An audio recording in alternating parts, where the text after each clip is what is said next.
Venid, venid a mí, no importa lo que habéis sido, porque soy yo mismo quien os ha salido al encuentro.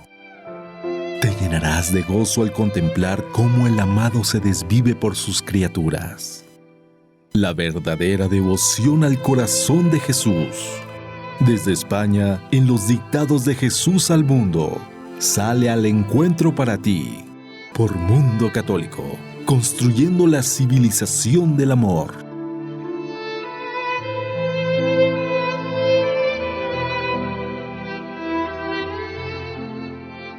Queridos amigos y seguidores de la verdadera devoción al corazón de Jesús, desde nuestros estudios de España iniciamos un nuevo programa, en esta ocasión el programa 62, pero que además podemos adelantar que este va a ser un programa muy importante.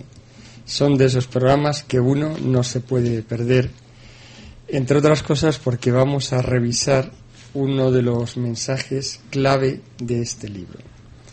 Es el último mensaje que contiene el libro y que tiene una grandísima importancia.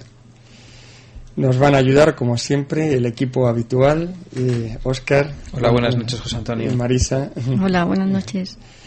Y ya sin más preámbulo, pues vamos a iniciar. En este caso adelantamos ya que vamos a ver solo dos mensajes.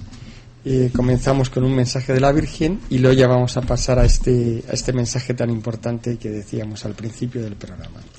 Este mensaje de la Virgen María es del 1 de octubre del 2006.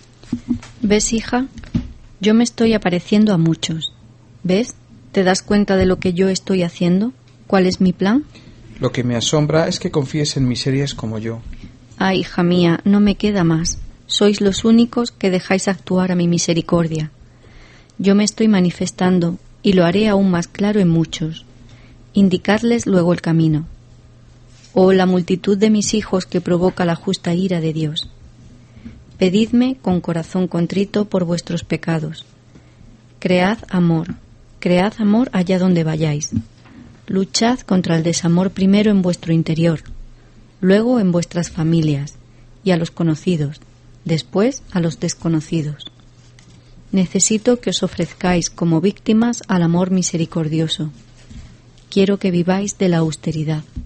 Avanzad, avanzad.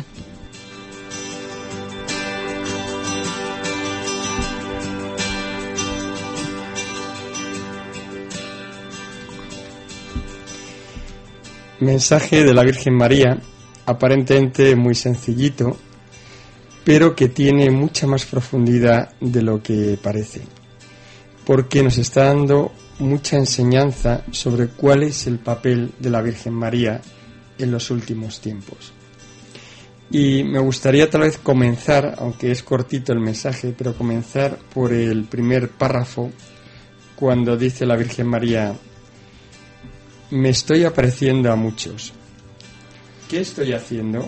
¿Cuál es mi plan? Hace un poco la pregunta, ¿no? Como diciendo, me aparezco a muchos y bueno, ¿y qué quiere decir eso, no? ¿Cuál es el plan que tengo detrás, no? Lo que ocurre es que luego esas preguntas quedan un poco sin responder, ¿no? Quedan en el aire.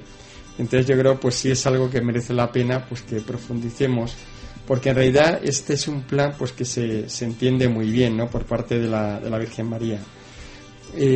Hay un primer dato que es muy interesante, o sea, si estudiamos desde un punto de vista, llamémosle más científico, ¿no? Más matemático, pues el tema de las apariciones de la Virgen María, pues vemos que hay una especie de increchendo, o sea, como un crecimiento cada vez mayor, tanto de la cantidad, o sea, del número de apariciones, como también de la calidad, es decir, de la intensidad con que se producen esta aparición, ¿no? Por ejemplo, si vemos un poco todo el periodo de Edad Media, de los primeros 10 siglos de historia de la Iglesia, pues por supuesto que ha habido apariciones de la Virgen, pero eran siempre apariciones muy sencillas. Prácticamente en todos los casos la Virgen no hablaba, simplemente pues aparecía en algún momento difícil, alguna peste, alguna dificultad. Siempre pues tenemos, por ejemplo, en España, Castilla-La Mancha y Castilla-León, pues está lleno, ¿no?, de pequeñas ermitas que cuando preguntas te dicen, no, esto se apareció la Virgen pues hace 1000 años o hace 800 años o cosas de ese estilo, ¿no? Luego, si seguimos progresando en el tiempo, pues hay una aparición importantísima, que es la aparición de la Virgen de Guadalupe, perfectamente conocida en México. Y esta aparición ya hay un cambio, ¿no? Es una aparición donde ya la Virgen habla mucho, hace una serie de peticiones, hay todo un diálogo, y que además pues tiene importancia luego por el impacto que tiene, ¿no? De conversión de muchísimas almas y de presencia, ¿no?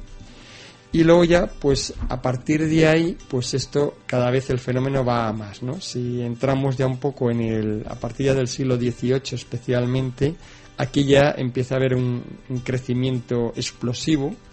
Simplemente pues recordar así, en pleno siglo XIX, pues tenemos, por ejemplo, voy a hablar simplemente de las aprobadas por la Iglesia, o sea, las que están ya aprobadas, ¿no? Pues solo en Francia, pues tenemos la Salette, la aparición de Guy Levaque de la Virgen Milagrosa en París, las apariciones de Lou, recientemente muy poco conocidas, pero que duraron muchísimos años y que ahora recientemente, hace unos pocos años, han sido también aprobadas por la Iglesia, también en la parte de los Alpes franceses, las de Lourdes, por ejemplo, también de un periodo similar. Y ya pasando al siglo XX, pues realmente ahí ya sí que es la explosión nuclear en el tema de apariciones. O sea que ya solo, por decir así un poquito de este siglo XX pasado, pues que comienzan con la gran aparición de Fátima, pero luego hay muchas más aprobadas por la Iglesia, ¿no? Por ejemplo, pues recordar rápidamente pues Akita en Japón, Nuestra Señora de los Pueblos en Holanda, también recientemente aprobada, de los años 50 aproximadamente, Betania en Venezuela, está mucho más reciente todavía, años 80, 90, Kievo en África, todavía más reciente, de hace solo 15 años, y ya aprobada por la Iglesia. Y en cualquier caso, simplemente seguimos el conjunto de apariciones, muchas ni siquiera pueden estar aprobadas porque entre otras cosas todavía están sucediendo o han sido tan recientes que ni siquiera ha dado tiempo a un estudio profundo, ¿no? Pero sobre todo ya a partir de 1980 el crecimiento es exponencial, o sea, ya nos encontramos que ya se multiplica por 1000 y que prácticamente en cada país, en cada ciudad, pues tenemos apariciones, presuntas apariciones, pero que están ahí, ¿no? De las cuales, pues bueno, las habrá falsas, verdaderas, pero ya en sí el dato es indicativo. Y también pues hay otro dato que es el de, por ejemplo, si recordamos un poquito Medjugorje, ampliamente conocida y con muchísima presencia de miembros de la Iglesia, ¿no? Pues que todavía no se puede aprobar, entre otras cosas, porque todavía está pendiente y está en estudio, pero donde además hay un salto ya significativo que no ha pasado en toda la historia de las apariciones marianas, y es que la Virgen en Medjugorje lleva 30 y tantos años apareciéndose todos los días además, o sea, con lo cual ya es un tipo de relación totalmente distinta de todas las que había anteriormente. Por tanto, todo esto quiere decir algo, y quiere decir algo muy importante, y quiere decir pues que la Virgen, cuando ella decía ¿qué estoy haciendo y cuál es mi plan? Pues el plan se entiende muy bien, o sea, la Virgen está teniendo una presencia continua, permanente entre nosotros, está pues despertándonos, pidiéndonos la conversión, nos está enseñando, nos está fortaleciendo y nos está llevando a Jesús, que es lo que siempre ha hecho, solo que ahora lo hace en una escala inimaginable, ¿no?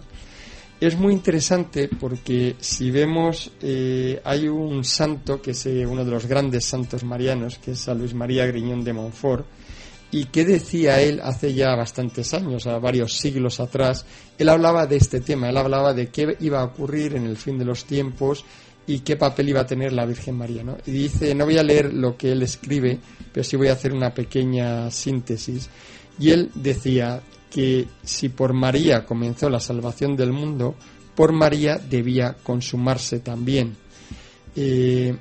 Más o menos lo que viene a decir es que en esa primera venida de Jesucristo, pues María no era conocida. Y dice que no era conocida porque el Espíritu Santo la ocultó, porque si se hubiera conocido la grandeza que tiene María, con todas sus virtudes y todos sus adornos y todos los dogmas que la adornan, pues realmente dice que la gente se hubieran ido corriendo detrás de la Virgen María en lugar de seguir a Jesús. Y para evitar ese riesgo, pues entonces el Espíritu Santo oculta en esa primera venida de Jesucristo para que sea Jesucristo verdaderamente conocido, ¿no? Pero ahora ya que ya ha pasado todo, viene a decir que en el segundo advenimiento de Jesucristo, María debe ser conocida y revelada por el Espíritu Santo para que ella también sea conocida y pueda también llevar a Jesucristo como hizo en la primera venida, ¿no? Y por tanto, ya que no hay la dificultad que había en el inicio, pues ya Jesucristo es evidentemente conocido, pues ahora Dios nos va a manifestar y a descubrir María como la obra más perfecta de sus manos en los últimos tiempos, ¿no? Con lo cual, bueno, pues qué curioso y qué interesante que ya este santo profetizó un poco lo que iba a ocurrir y qué es lo que exactamente está ocurriendo. O sea que, por un lado, la Iglesia, a través de los dogmas y de la teología, cada vez ha profundizado más en el misterio de María. El Vaticano II, por ejemplo, nombra a María Madre de la Iglesia, a la Virgen María como Madre de la Iglesia, y aparte, pues realmente ella hace acto de presencia y cada vez con más intensidad. Por tanto, pues tenemos aquí una explicación y también pues un dato objetivo que también nos debería hacer pensar, como dice el Evangelio, ¿no? Examinar los signos de los tiempos. Pues este es el signo de los tiempos, uno de los más claros del momento que estamos viviendo. Sí, habla de una época especial, como estabas contando, José Antonio, una época en la que se prodiga la Virgen María en apariciones, pues porque es una época muy especial. Yo me he querido fijar en las últimas frases de la Virgen María, cuando dice, luchad contra el desamor primero en vuestro interior, luego en vuestras familias. Dice, necesito que os ofrezcáis como víctimas al amor misericordioso. Dice también, quiero que viváis de la austeridad. O sea que es una época de contrastes, y es lo que nos pide la Virgen María, ser contraste con el mundo, ¿no? El mundo ahora mismo corre por unos derroteros, pues, de egoísmo, de hedonismo, de desamor, ¿no? Y la Virgen María nos está llamando, con tantas apariciones en tantas partes del mundo, nos está llamando a ser contradicción en el mundo, ¿no? O sea, a poner desamor a poner amor, donde hay desamor, ¿no? Primero, es muy bonito lo que dice, ¿no? Primero en nosotros, en nuestro interior, o sea, empezando por nosotros mismos, que está muy bien eso de darse a los demás, pero que tenemos que saber que el primer foco de trabajo es nuestro propio interior, ¿no? Después nuestras familias y por último los desconocidos, ¿no? Conocidos y desconocidos, ¿no? Pero teniendo en claro un poco las prioridades. Después luchar contra el egoísmo, ¿no? Y el hedonismo tan puesto de moda hoy en día, todo el mundo persiguiendo el placer por el placer, pues nos pide la Virgen María que vivamos la austeridad, o sea, que seamos austeros, que seamos recogidos, que no nos dejemos llevar por los placeres de este mundo, porque en realidad a lo que tenemos que aspirar es a los placeres, entre comillas, del otro mundo, ¿no? Que eso sí que serán y no nos los podrán quitar, ¿no? O sea que en definitiva, pues vivimos una época muy especial y como tal, pues la Virgen nos pide que reaccionemos de su mano, ¿no? Y de su mano es contrarrestando la fuerza negativa o el mal que hay en el mundo. Bueno, Óscar, y ahora que has tocado este último párrafo, ahí hay una frase escondida, pero interesantísima también. Hay una frase que dice la Virgen: ofreceos como alma víctima al amor misericordioso. Bueno, esta frase tiene muchas cosas dentro, aunque queda ahí suelta, porque esto precisamente es algo que otra gran santa del siglo XIX-XX, que es Santa Teresita del Niño Jesús, Santa Teresa de Lisieux, pues ella precisamente es la que de alguna forma formuló este ofrecimiento como alma víctima, pero al amor misericordioso. Ella en un determinado momento recibió una luz muy grande, una gracia que le inspiró el propio Jesús, donde entendió que Jesús deseaba ser amado, ¿no? Ella estaba pensando pues todas las almas que se ofrecen como víctimas, como almas víctimas a la justicia de Dios, al fin de reparar por todos los pecados y por todos los castigos para esos culpables. Entonces se ofrecen como almas víctimas para sufrir, ¿no? unidos al corazón de Jesús en su pasión, pues por todas estas ofensas, y para reparar y atraer sobre ellos pues esos castigos que si no pues irían a otras almas. Y esto es algo conocido ya, esas almas víctimas. Pero probablemente eso es alma víctima a la justicia de Dios y como reparación por los pecados. Pero ese concepto de alma víctima al amor misericordioso es algo que formuló Santa Teresita de Lisieux. Y ella misma decía que estaba pensando sobre esto y entonces pensó: solo la justicia recibirá almas que se inmolen como víctimas. Y dice: ¿no tiene también vuestro amor misericordioso necesidad de almas víctimas? ¿Es vuestro amor despreciado? ¿Se tiene que quedar encerrado en vuestro corazón? O sea, ella piensa y medita que todo el amor de Jesús que desea darnos y que no nos puede dar porque no queremos recibirlo, y piensa que ese amor para él es como una grandísima frustración, un grandísimo dolor no poder entregarlo. Está deseando amar, pero no puede amar porque nadie quiere recibir su amor. Entonces ella le inspira este ofrecimiento, ¿no? Tengo aquí la fórmula, es larga, es una página, pero voy a leer solamente la parte del final porque es digno de meditarlo, ¿no? Además es un ofrecimiento muy bonito, ¿no? Porque dices, qué bonito ofrecerse como víctima a este amor misericordioso. Y dice ella: para vivir en un acto de perfecto amor, me ofrezco como víctima de holocausto a vuestro amor misericordioso, suplicándoos que me consumáis sin cesar, dejando desbordar en mi alma las olas de ternura infinita que tenéis encerradas en vos, y que de este modo me convierta en mártir de vuestro amor, y que este martirio, después de prepararme para presentarme ante vos, me haga finalmente morir, y que mi alma se lance al abrazo eterno de vuestro amor misericordioso. Bueno, esta fórmula es impresionante y tiene también un contenido, no en este programa no nos da ahora, pues tenemos otros temas también muy importantes, pero bueno, yo creo que valga un poquito de cómo el Espíritu Santo inspira estas cosas y qué ofrecimiento tan bonito. O sea, es como consumirse de amor, o sea, vivir consumiéndose. El holocausto quiere decir como destrucción total, o sea, es decir, es que muramos realmente, literal y físicamente, consumidos en el amor, ¿no? Como cuando ama mucho a alguien y se consume en ese amor, pues algo parecido, solo que al propio Dios, ¿no? Y no sé si no hay nada más, pasamos entonces ya al siguiente mensaje. Este mensaje que va a salir es un mensaje largo. Solo vamos no va a haber 3 mensajes, solo va a haber 2, este segundo que leemos a continuación. Y decíamos al inicio del programa que este es un mensaje importantísimo. Este mensaje es el último del libro. Es del 1 de octubre, es del 18 de julio del 2008. Y es un poquito el que cierra toda esta revelación de la verdadera devoción al corazón de Jesús. Lo da Jesús y vamos a leerlo entero y luego pues poco a poco vamos a intentar pues ir sacando todo lo que se pueda, porque como decía antes es riquísimo y yo creo clave para nuestra espiritualidad. ¿Sabes lo que es la apoteosis final de mi devoción? La apoteosis final es María. Es la explicación de cómo vivió y vive ella mi devoción, y el amor que por su medio yo extiendo en el mundo.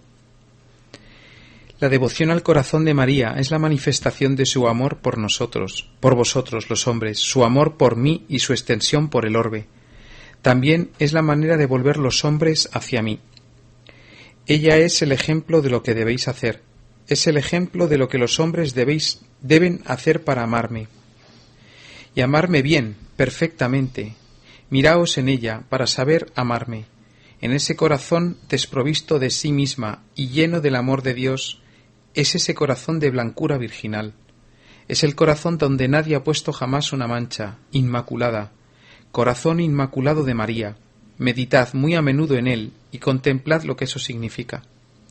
Es el corazón por el que yo vine al mundo, por el que mereció la pena hacer la redención, el corazón que aunque fuera por él solo, habría servido mi sacrificio. Oh corazón de la Madre de todos los hombres, Madre de la humanidad, corazón de la Madre de Dios, de la Esposa del Espíritu Santo. La Madre de todos los hombres, por ella vinisteis a la vida, por ella, porque me llamaba, vine a la tierra, por ella, porque me lo pide, volveré para reinar. Que sepáis que había sido determinado por mi Padre Dios una destrucción muy grande de la humanidad, y que hubiera tenido lugar antes, pero por ella no será así. Ella ha retrasado el tiempo, es quien detiene mi mano sobre su corazón, y para salvar más hombres, en esta humanidad corrompida, mi Padre ha querido establecer en el mundo la devoción a su Inmaculado Corazón. Es una devoción de consagración filial, a modo de San Luis María Griñón de Montfort y a modo de Santa Teresita, patrona de las almas víctimas y de todo cristiano de los últimos tiempos. María es más que nada reflejo del Padre. El amor del Padre por vosotros tiene su reflejo más en María que en Jesús. Porque Dios es Madre. Más que Padre, es Madre. Dios es Madre. Y he aquí lo que yo os quiero decir. María es el reflejo del Padre, del amor del Padre. Soléis ver al Padre como amor justiciero o como hacedor del mundo, pero no como Madre. Dios creó el corazón de Eva más similar al suyo.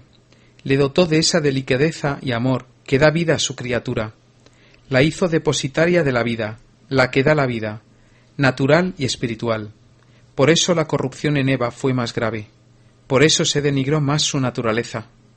Cayó más hondo. Pero he aquí que la nueva Eva viene a resarcir a Dios del pecado de la primera. La nueva Eva, María, primicia de la nueva creación. María nació antes en el mundo que yo, el Verbo. Nació antes para poder darme forma. Yo ya estaba alegre desde su nacimiento. Ya empezó ahí mi plan redentor, y la colmé de gracias y bendición. Dios, dador de vida. María, dadora de vida. Y su corazón virginal vino antes del mundo al mundo que el mío. Yo me hice hombre en su corazón ya formado, el de María. La Trinidad existía, pero viene a habitar en un corazón que ya es María, que ya está latiendo. Y en ese corazón oye mi niña latir el mío, los primeros latidos del mío. Los primeros latidos humanos del corazón de Dios, el amor de Dios hecho hombre en el mundo. La carne de mi corazón tomó carne del corazón inmaculado de María. Por eso en el sagrario también está ella, su corazón, en el sentido de que está la materia de mi carne, y fue hecha de la carne de María, fue tomada de María. ¿Pero es la misma materia? No, fue hecha de María. Es otro corazón, pero formado a partir de María. Mi lado humano lo tomé de María, como a la manera de la gestación. No hay fecundación humana. La fecundación viene de Dios, y Dios toma todo de María. María y Dios se hacen una misma cosa en mí por la acción del Espíritu Santo. Yo soy el reflejo del Padre, que ha tomado forma de María. Mi humanidad es de ella. Por eso comprended ahora, nueva generación, cómo quiero que vosotros seáis un reflejo suyo. Para ello, meditad sobre su corazón, consagraos enteramente a ella, dejaos hacer en infancia espiritual como niños llevados de la mano de su madre. Ella es el camino para venir a mí. Emprendedlo, cogedlo, tomad ese camino para poder venir a mí. Yo la he hecho puerta, yo la he hecho alcázar para mi baluarte. Por esa puerta entrad, desde ese alcázar defendedme. Jesús mío, ¿esto no es demasiado abstracto? ¿Piensas que toda la gente lo entenderá? Sí, porque acompañado de estos escritos yo daré gracias especiales. Tú hablarás, y daré gracias especiales de entendimiento. ¿Y qué hay que hacer? Sobre todo adoración, ponerse delante de mi Eucaristía y recibir mis gracias. ¿Y de nuevo qué es? Tú no te das cuenta, pero aquí hay algo nuevo, algo que hasta ahora no había sido revelado por este instrumento insignificante. ¿Te refieres a revelaciones místicas? Sí, y que se hacen públicas. Jesús, es decir, a ver si te he entendido, ¿solo con todo esto la persona llega a la Eucaristía y recibe gracias especiales? Sí, has entendido. Las gracias son de transformación, las gracias son de común unión, las gracias son de entendimiento, las gracias son de Eucaristía, y por medio de ella renovaré el mundo. Este es el final de la revelación a mi tenue profeta Margarita, la revelación de mi corazón, de la devoción al corazón de Jesús. La nueva devoción, antigua y nueva, nueva para los tiempos nuevos, nueva con más ímpetu, más ardor, nueva porque en ella se hallan condensadas todas las verdades de todos los siglos, nueva porque refiere a la Eucaristía, porque la culminación de mi manifestación como hombre Dios tiene su lugar en la Eucaristía, en comprender las verdades ocultas que se hallan comprendidas en este sacramento de amor, en espera de mi revelación final. Yo mismo, en mi misma magnitud, rasgando las nubes del cielo. En venida poderosa sobre la tierra, ya no en especies escondido, sino manifestado visible y resucitado, para morar con vosotros ya reinante, sentado sobre mi trono, donde me alabaréis jubilosos en esta vida y en la otra. Preparaos para mi segunda venida, hacedlo con estos escritos y con tantas otras cosas que os doy. Mi corazón ha tenido compasión de vosotros, y al veros en vuestra suma pobreza, he venido sobre esta niña para marcaros el camino. No estáis solos, escuchad a vuestros profetas, Dios no os ha abandonado. Se manifiesta y ha ido viniendo ya, va viniendo como Espíritu Santo, poco a poco, hasta llegar a la plenitud final, donde serán recapituladas todas las cosas en Cristo Eucaristía, reinos sobre mi trono. Comenzad en la tierra de bienaventuranza celeste, en espíritu, en verdad. Mirad que llegará un día en que los adoradores adorarán a Dios en espíritu y en verdad sobre su monte santo.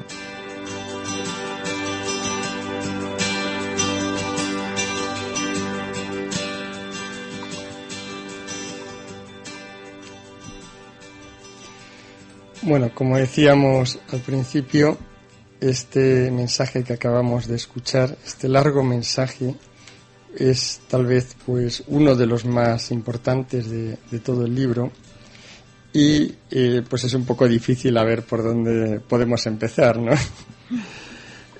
Al final lo esencial de lo que nos dice Jesús es que María, que es nuestra madre, es la clave para entender y vivir la verdadera devoción al corazón de Jesús. O sea que la Virgen María, y como ya explica la Iglesia de muchas formas a través de toda su doctrina, no es algo opcional, ¿no? Que no es, efectivamente, no es que sea dogma la obligatoriedad de tener devoción a la Virgen María para llegar a Jesucristo. Pero quitando ese aspecto de que no es dogma de fe obligado a creerlo como obligación, todos los papas, todos los documentos, todos los santos, toda la doctrina de la Iglesia de todos estos años, de estos siglos, han dicho que a Jesucristo se llega a través de María y que el conocimiento perfecto de Jesucristo se adquiere a través de la Virgen María. Y esto es una constante en toda la vida de la Iglesia, pero que yo creo que se ha agudizado, se ha revelado y se ha hecho más luminoso, pues precisamente en estos últimos años o en estos últimos siglos y especialmente pues en este último periodo, ¿no? Y aquí, bueno, pues yo creo que podríamos empezar para entender esto, pues cuando habla de la devoción al corazón inmaculado de María, ¿no? Que es en la parte inicial del mensaje. Y en realidad nos podemos dar cuenta que esta devoción al corazón inmaculado de María pues es algo que aquí dice algo impresionante, dice, viene de Dios Padre, es un regalo para la humanidad corrompida, para volver más almas y que se salven por medio de María, ¿no? Entonces, pues aquí es muy interesante ver la Iglesia cómo ha ido respondiendo a esto, ¿no? O sea, si recordamos, hacia 1850-51 se declara el dogma de la Inmaculada Concepción. La Virgen María lo confirma en Lourdes, justo 4 o 5 años después, cuando ella se aparece, ella se define como yo soy la Inmaculada Concepción. Ese yo soy, lo que está diciendo es a mí lo que me define, lo esencial de mí, pues es eso, ser inmaculada, ¿no? Y luego ya la siguiente gran aparición, que es la de Fátima, pues ahí ya es donde explícitamente la Virgen María pide la devoción a su corazón inmaculado. Es cuando hace esta petición tan bonita, ¿no?, de los 5 primeros sábados de mes de reparación a las ofensas al corazón inmaculado, y también cuando empieza a pedir ya la consagración a su corazón inmaculado. Esto hasta entonces no había aparecido, pero en ese momento pues la Virgen lo empieza a pedir, lo hace a través de Sor Lucía, cuando está en Tui, y luego ya pues es algo que empieza a aparecer por todos los sitios, pero también, y muy importante, la Iglesia lo recoge y lo empieza también a recomendar. No solo lo recomienda, es que los papas han hecho formalmente, han consagrado el mundo al corazón inmaculado de María, han consagrado países, se han consagrado instituciones, los sacerdotes se han consagrado también al propio corazón inmaculado de María. O sea, que toda la Iglesia, y luego pues ha habido muchos documentos también que han profundizado en todo este concepto de en qué consiste, y muchos santos también que lo han ido viviendo, ¿no? Por tanto, esto que tenemos de la devoción al corazón inmaculado de María, pues efectivamente es algo que la Iglesia ha acogido totalmente y que recomienda, y que además, y aquí añado ya mi opinión personal, yo lo considero un tema clave y esencial. O sea, hoy día necesitamos utilizar la consagración. La consagración es un gran medio, un grandísimo regalo que nos ha dado Dios Padre y que tenemos que utilizar, porque si no es mucho más difícil. O sea, la consagración, que hay que hacerla efectivamente pues conociendo, con responsabilidad, o sea, conociendo lo que se hace.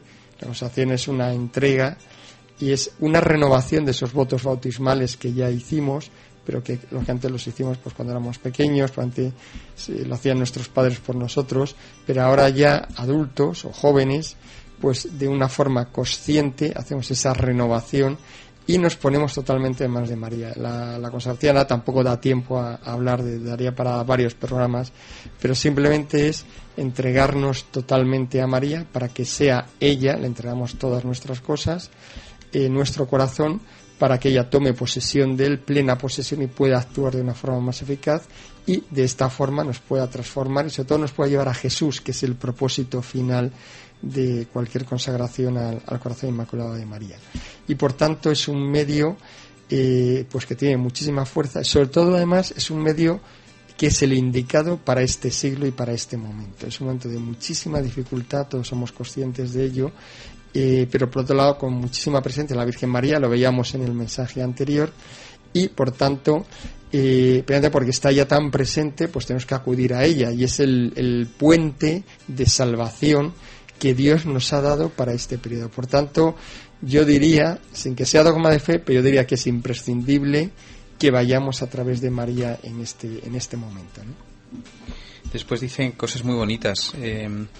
A mí me ha llamado especialmente la atención esa referencia a la presencia del Inmaculado Corazón de María en la Eucaristía.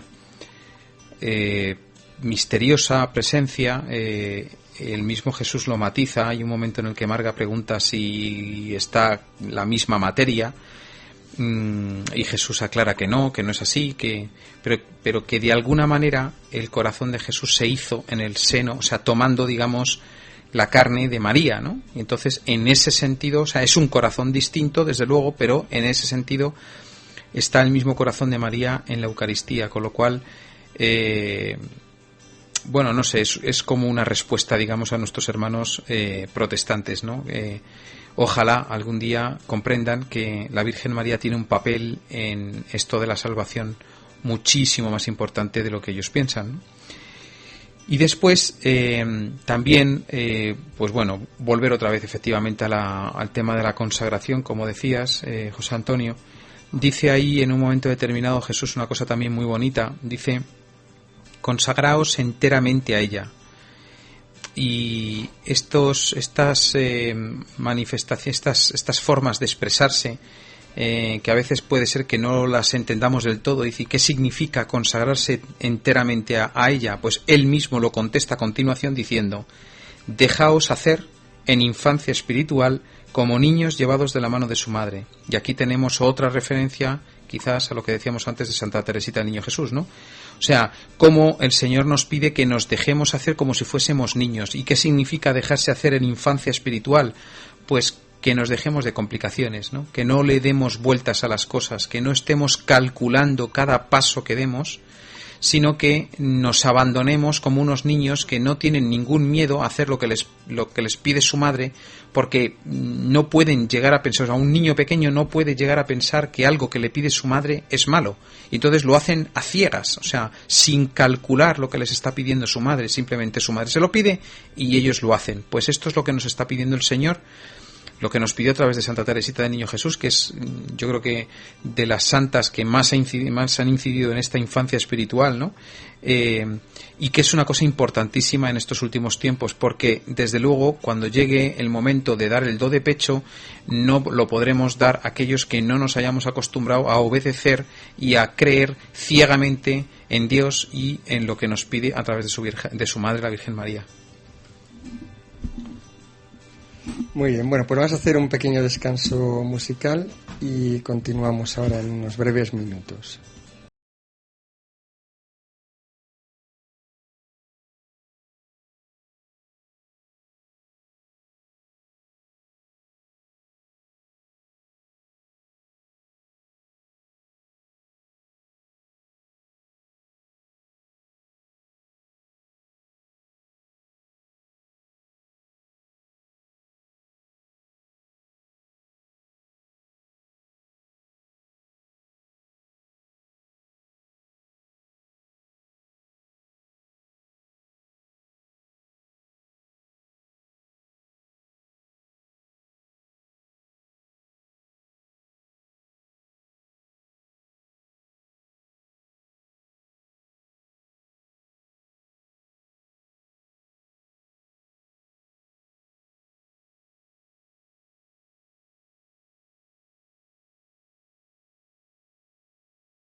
Estamos ya en la segunda parte de la verdadera devoción al corazón de Jesús y habíamos comentado en la primera parte del programa este mensaje que decíamos importantísimo, un mensaje clave, el último mensaje del libro, donde habla de cuál es este papel tan esencial de la Virgen María en relación a la verdadera devoción al corazón de Jesús.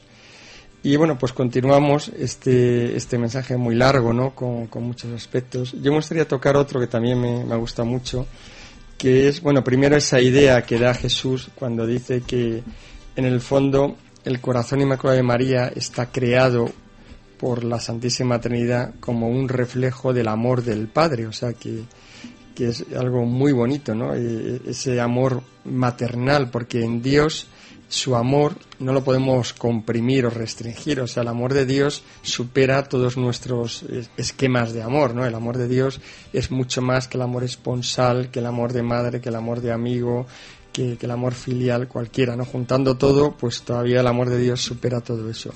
Pero es muy bonito este rasgo de decir, bueno, es que Dios quería pues que se viera reflejado ese aspecto más de ternura, de entrañas maternales que tiene el amor de Dios, y eso es lo que ha quedado reflejado en la Virgen María.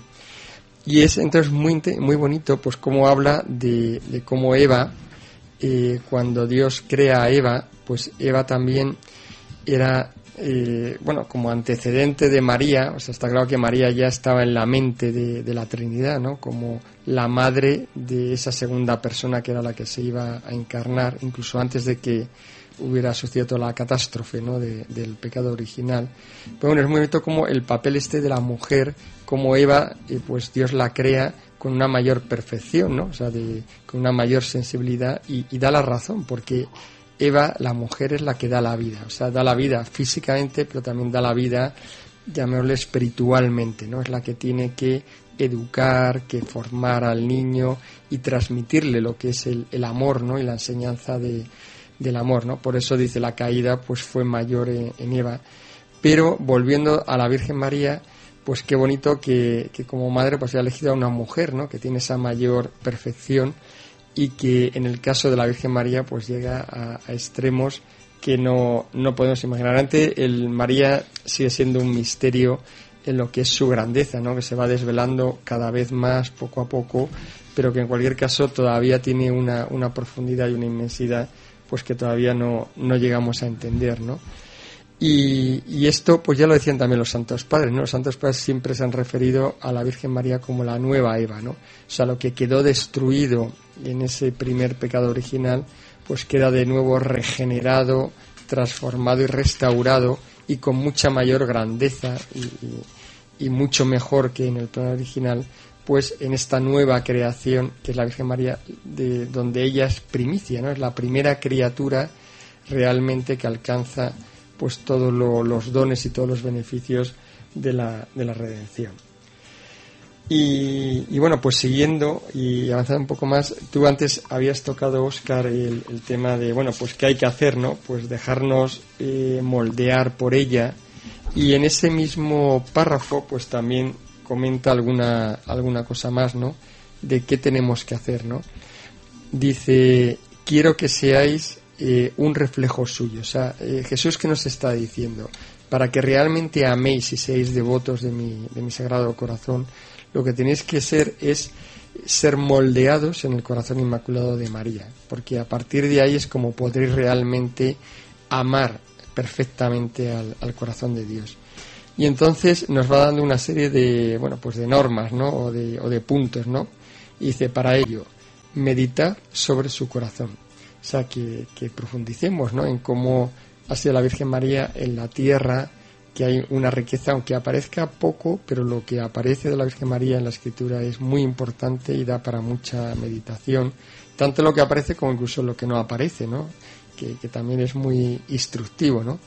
Luego dice, consagraos enteramente a ella. O sea, que de nuevo nos dice que la consagración es imprescindible y, como decíamos antes, bueno, pues dejaos hacer, ¿no? En infancia espiritual como niños.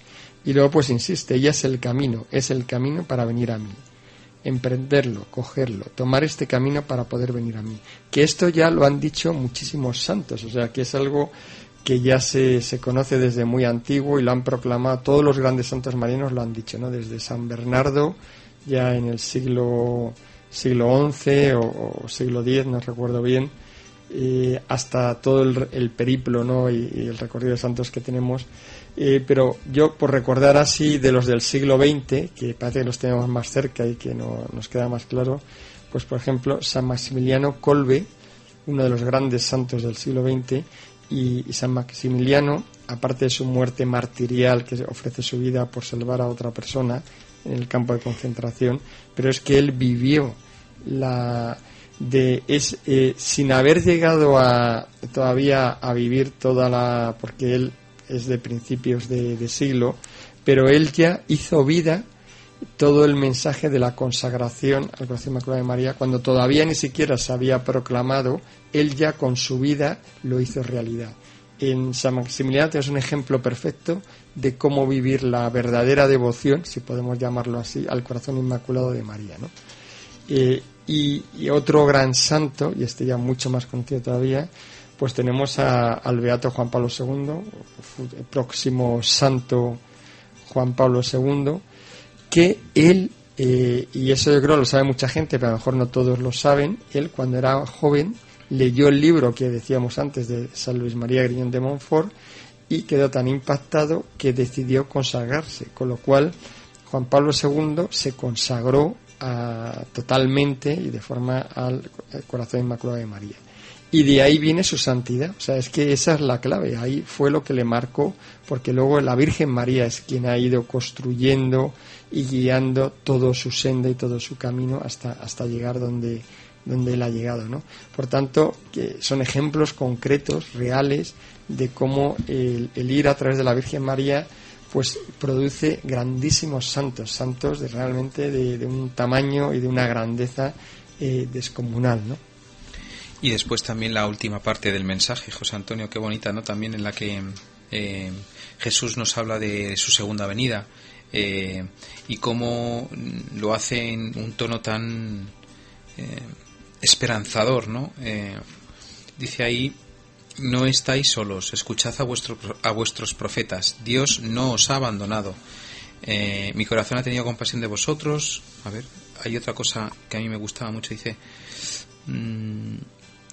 sentados sobre mi trono, donde me alabaréis jubilosos en esta vida y en la otra. Bueno, en fin, que habla en toda la última parte del mensaje, habla de la nueva devoción. Hay una parte en la que la nueva devoción está como marcada en negrita. Después Marga también le pregunta en qué sentido es nueva, y dice pues en el sentido de que dice algo que hasta ahora no había sido revelado por este instrumento insignificante, revelaciones que van acompañadas de gracias extraordinarias, ¿no? La gracia de transformación, de comunión, entendimiento, y las gracias son de Eucaristía. Yo creo que un poco el trono de todas estas gracias, ¿no? Y la revelación final y la nueva devoción, pues que está muy unida, como ya estamos viendo, ya estamos, yo creo que finalizando este libro y podemos ya decirlo abiertamente, ¿no? Que esta verdadera devoción al corazón de Jesús está íntimamente ligado con la Eucaristía y la devoción eucarística, ¿no? Y ahora vemos en este último mensaje pues que esta devoción eucarística está también íntimamente ligada a el corazón inmaculado y a ese triunfo del Inmaculado Corazón sobre la tierra, ¿no? Sí, y yo quería insistir en esto porque a mí me parece algo importantísimo, ¿no? Cuando habla habla de cosas que hemos ido comprobando además, o sea, que aquí en su momento están escritas, pero que lo hemos visto que la realidad es así. Cuando dice que acompañado de estos escritos yo daré gracias especiales, dice, daré gracias especiales de entendimiento. Bueno, pues esto hemos podido comprobar que efectivamente es así, porque son ya innumerables los testimonios que tenemos de muchas personas que al leer el libro han recibido esas gracias especiales de entendimiento. O sea, y curiosamente, pues unas personas han entendido unas cosas, otros les han tocado unos mensajes, a otros mensajes, pero tenemos un gran número de personas que leyendo el libro pues han entendido muchas cosas, les ha tocado muy profundamente y les ha transformado interiormente, con lo cual esto que dice aquí pues efectivamente vemos que se hace realidad. Y luego el otro aspecto también es el aspecto de las gracias extraordinarias que se reciben en la Eucaristía, que siempre lo has sabido, pero que en este momento, llamémosle, son todavía mucho mayores. O sea, porque vivimos momentos especiales, pues Dios se está desbordando. ¿Y desde dónde se desborda? Pues se desborda desde la Eucaristía, especialmente desde la adoración, ¿no? Bueno, tiene gracia porque Marga le hace la pregunta así en plan muy llano, ¿no? Muy sencillote, ¿no? Dice, a ver, Jesús, es decir, si te he entendido, solo con todo esto la persona llega a la Eucaristía y recibe gracias especiales. Y le dice Jesús, sí, has entendido. O sea, efectivamente lo que nos está diciendo Jesús es que esto es para enmarcarlo también y para hacer publicidad y propaganda. O sea, lo que nos está diciendo es que Él nos promete que simplemente con que vayamos a una adoración y nos pongamos allí delante de la Eucaristía, vamos a recibir gracias de transformación. Es que esto es muy fuerte, o sea, que interiormente nos va a cambiar el corazón. Y esto, ¿quién no lo quiere? Si estamos buscando todos los medios, todas las formas posibles, porque tenemos el corazón pues como lo tenemos, ¿no? Endurecido, con heridas emocionales, con tantas cosas que vamos arrastrando y que, por supuesto, pues en cuanto te desvías un poquito, pues te vas al psicólogo o al psiquiatra a consultar a tus amigos. O sea, estás buscando todos los medios, las formas, la New Age, meditación trascendental, esto, y nos está diciendo el Señor, venir a mí, poneros delante de la Eucaristía, que os voy a cambiar el corazón, os lo voy a transformar. Pero además dice después, gracias que son también de común unión. O sea, de unión ¿a quién? Pues a Él y a nuestros hermanos también, porque la medida que estamos unidos a Él profundamente, hace que nos unamos y que seamos uno, porque todos los que se unen a Él en la Eucaristía terminan siendo uno, son verdaderos hermanos, pero que tienen una misma visión y caminan juntos y van hacia el mismo sitio, ¿no? Y eso se nota perfectamente también, cómo hay personas a las que tú conoces por primera vez y al cabo de 10 minutos de hablar con ellas sientes una especie de corriente, de unión, de empatía, de afinidad. Y dices, ¿cómo es posible esto? Pues porque, y eso pasa siempre que te encuentras una persona muy eucarística, de mucha adoración, y de repente notas como que la conoces de toda la vida, pues porque nos une Cristo a través de la Eucaristía, ¿no? Y luego ya, pues eso, gracias que son de entendimiento, o sea, nos va a dar luz. ¿Quieres tener luz, entender qué pasa en el mundo? Pues aquí están, entendimiento, conocimiento de lo que necesitas, de discernimiento de a dónde tienes que ir, ¿no? Que también tanta desviación y tanta oscuridad yendo a sitios equivocados a pedir entendimiento, consulta, asesoramiento, y además de sacarnos el dinero, pues al final difícilmente nos van a poder llevar, y aquí Dios nos lo da gratis, totalmente gratis. Aparte de que hay que decir que a muchos de estos sitios a los que vamos no solamente no nos llevan al verdadero Dios, sino que nos pueden llevar a otros sitios mucho más feos, ¿eh? Sí, efectivamente, al sitio contrario, ¿no? Y luego hay el último que dice, y hay gracias también que son de Eucaristía. Y aquí sí que hay una pequeña nota que dice y que explica un poco o aclara, ¿no?, qué es esto de gracias que son de Eucaristía. Y dice, hacerse Eucaristía. Y esto pues también es para meditarlo un poco, porque al final, ¿qué nos está diciendo? Que igual que Jesucristo es Eucaristía para nosotros, y ser Eucaristía para nosotros, ¿qué es? Pues que nos da a Él, se da a Él en alimento, se da a Él y nos da su vida, y nos alimenta y nos da su fuerza y su gracia, pues que nosotros, dice, que seamos también Eucaristía. ¿Y para quién tenemos que ser Eucaristía? Pues también para nuestros hermanos. O sea, que nos está diciendo que nos hagamos y que vas a recibir la fuerza y el amor para poder ser Eucaristía para nuestros hermanos. Es decir, que nos podamos entregar a nuestros hermanos como Jesucristo se entrega a nosotros, entregarnos, pero de esta forma tan impresionante, que es decir, yo me doy como alimento para mis hermanos, o sea, me consumo y soy destruido, entre comillas, ¿no?, de alguna forma, para que mis hermanos tengan vida y para que ellos vivan de mí. O sea, que quiere decir una entrega total y hasta el extremo, pues a todos los que me rodean, y eso pues de alguna forma sería ese ser Eucaristía para todos ellos, ¿no?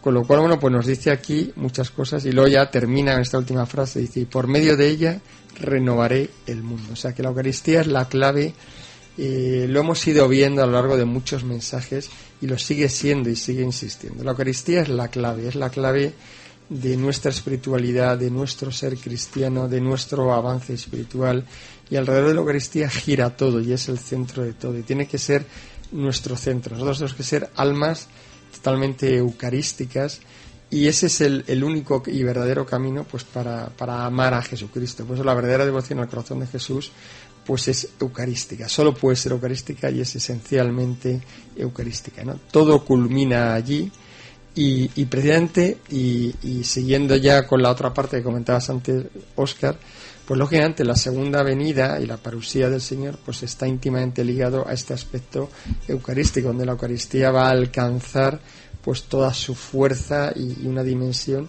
incalculable, ¿no? Porque Jesucristo nos dice que va a reinar desde la Eucaristía, desde ese trono, pero que es la Eucaristía, solo que con más fuerza, ¿no? Desde ahí va a derramar todavía más gracias de transformación, de entendimiento, de todo tipo, ¿no?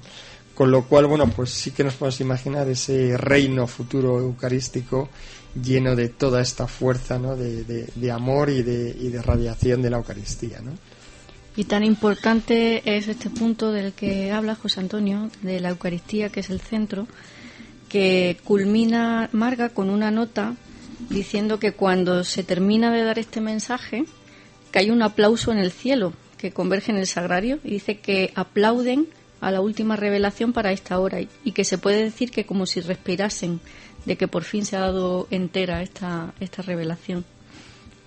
Bueno, sí, es verdad, qué bonito esto. Dice, realmente es magnífico cómo culminan todas las cosas en la Eucaristía. Manifiéstanos tu amor en la Eucaristía, que llegue tu reino a plenitud. Es que dan ganas sí, es que dan ganas de gritar eso, ¿no? De Maranatá, venga a nosotros tu reino, ¿no?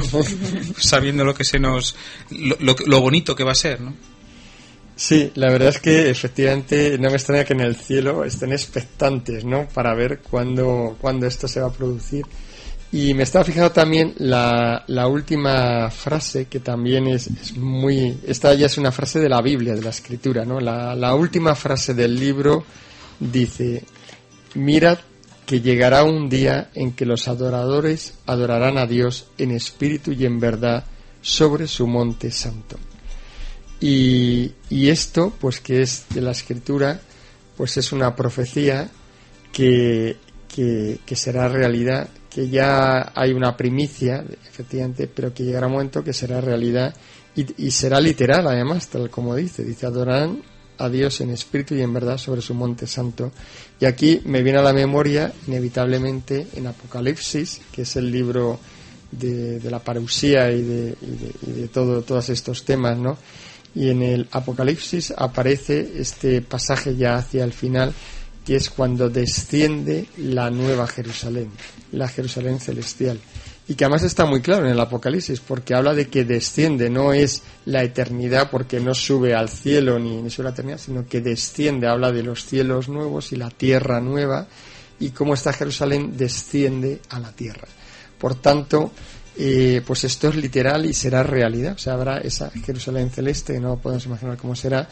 Lo que sí se hace es que lo más importante y lo más significativo es que allí pues adorará a Dios, y que será bajo esta presencia eucarística y con una plenitud que ahora pues podemos imaginar a través de las primicias y de lo que vamos viendo, pero que será de una plenitud inimaginable, ¿no? Y bueno, pues ya me temo que no nos queda mucho más tiempo. Entonces, bueno, pues dejamos esto así, y un poco hay más cosas que se podrían decir, pero bueno, lo dejamos ya para que cada lector pues lo medite, lo haga, entre en ello, ¿no? Y se ilusione también, y sobre todo pues reflexione lo que es y significa la Eucaristía en nuestra vida, ¿no? Y vamos antes ya de terminar, pues recordamos cómo conseguir este libro. Pues para prepararnos para la segunda venida con estos escritos, pues como dice el propio el libro, propio Jesús, pues podemos escribir un correo electrónico a la dirección de mail vdcjmexico@hotmail.com, vdcjmexico@hotmail.com, o bien llamar al teléfono 5559-0547, 5559-0547. Podéis escribir vuestras sugerencias, en el correo verdaderadevoción@gmail.com y tenéis toda la información en la web vdcj-tomo-rojo.com. Pues ya nos despedimos y hasta el siguiente programa.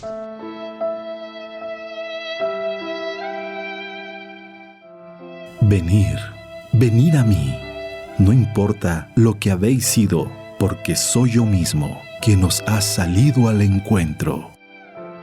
Te llenarás de gozo al contemplar cómo el amado se desvive por sus criaturas. La verdadera devoción al corazón de Jesús. Desde España, en los dictados de Jesús al mundo, sale al encuentro para ti, por Mundo Católico, construyendo la civilización del amor.